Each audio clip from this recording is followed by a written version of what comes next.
different is it this year? I mean, like last year you're coming into it, you needed new safeties, you had to find new guys, and this year you got your 2 starters back. How different is that for you? It's good. I mean, experience is always hard to replace, when you lose guys from the previous year and breaking those guys in last year, which they started at the end of, 2020 with those last few games. But, just seeing those guys working together from the summer, from the spring, from last year, then even seeing them still working with, MJ, Rashad, who's been out there for the last 2 years, as well as AJ and Quez. So you see that whole back end working together the last 2 years. You can see a lot of camaraderie and just those guys working and playing off of each other, which has been good to see the last 2 weeks. Pat described Eric as being really steady. Yeah. He got it every day. He doesn't have like a really high day, but he doesn't have a really low day.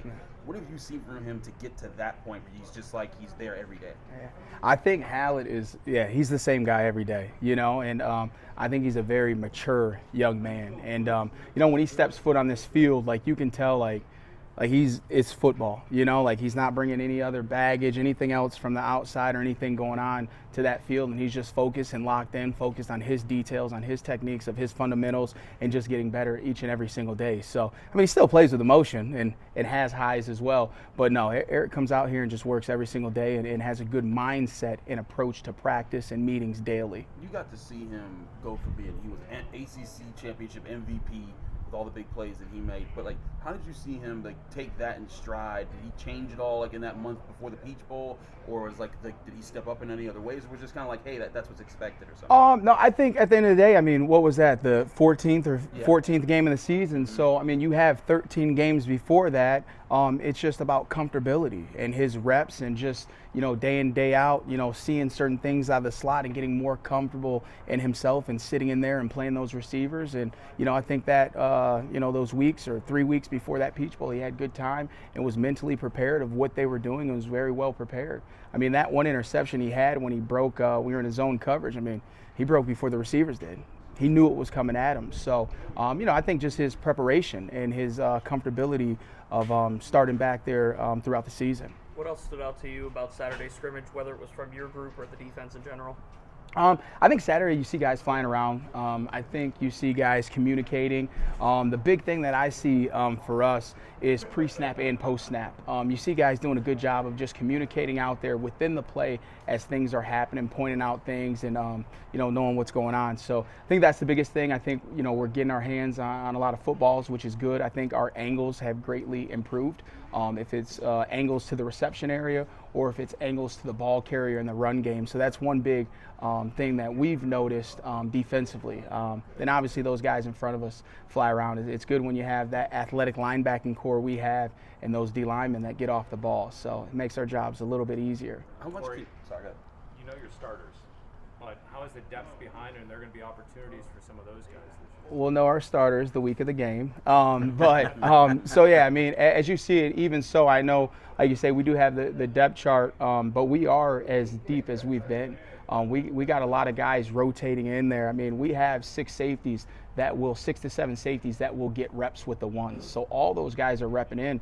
And I know even at the corner, you got 4 to 5 guys that are still getting reps with the ones. So, I think from a depth standpoint, these guys know that they have to come out and compete, not only on the field, but in the classroom and be very sharp.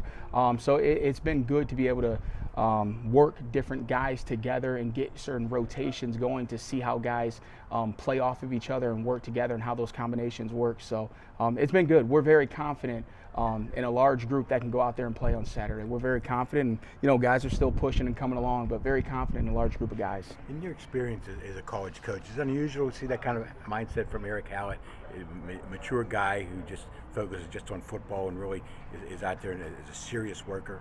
Yeah, I mean, I think it's tough in general for kids today. I mean, there's a lot of distractions that are always in their ears and things going on off the field and social media and everything. But I think in general, we have a good, mature team where you see a lot of guys with the right mindset. I mean, if you come up here as we close tonight, I mean, you're going to see over half the team still going back to watch film later tonight. So I think that says a lot about the team in general and their maturity and where they want to go and, what their expectations are for the season. But, no, I've been very pleased with Hallett and, like I say, just his continuous growth throughout his years of being here, watching him from a freshman to a fifth-year senior this year, seeing a lot. when you Archie and Randy are sitting down in a meeting room and you're going over plans for like how you guys want to orchestrate stuff in the secondary, does their experience give you a chance to say, hey, let's do these disguises or let's do these packages that we couldn't do before because of their experience? Yeah, no, that's a great question. We're not shy to experience with new things, so, certain things upstairs, seeing certain things and want to get to it. It's not like, can we handle it? Right now it's let's put it on them and see what they can handle and what they can't, then see what we can do during game week.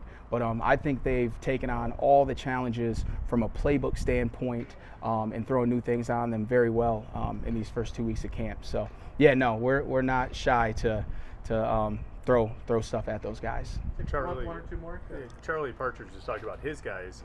That, he kind of says he can have graduate level conversations with those guys. Yeah. That they can really sit down and break things. Is that where you are with Brandon and Eric right now? Yeah, no, it's good. And, Judd and like I say, even those younger guys, talk about those three older guys, but even the younger guys, when you look at a P.J. O'Brien, Javon McIntyre, Khalil Anderson, and Steph Hall, even the questions that they ask and where they're at, they are more advanced than your typical red shirt freshman of where they are mentally, even the questions they ask in the meeting room. But yeah, no, it's great. You love it as a coach if you get a text at night asking a question about practice, or when they come into the meeting room with questions prepared, and even the conversations like, we'll have a certain thing playing cover 4 and they get to a certain check.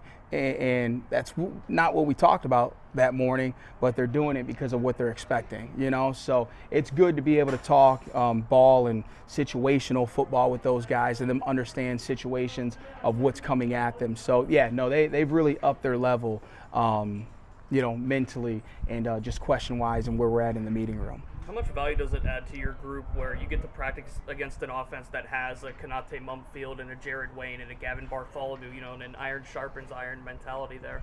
Oh, it's great. It's great. I mean, you can keep going on. I mean, our running backs are phenomenal. The receiving core, the athleticism and the speed that they bring to the table. I mean, we got some good team speed going on out there. So it's good because you see periods, they go back and forth and it's one-on-ones. So like you say, iron does sharpen iron. And I think we've been able to elevate our game as well as the receivers just as we come out here and we compete. And at the end of the day, those guys are sitting on that bench shaking hands and laughing and, they're talking crap out there, but they're close. Right after periods, they're hugging and stuff. So it's been good to sit back and watch. But no, it's been good to watch us versus the offense. Anything final? You get a lot of texts from your guys at night? Yeah. I mean, they'll be up there. You know what I mean? So in mornings and all that stuff. So yeah.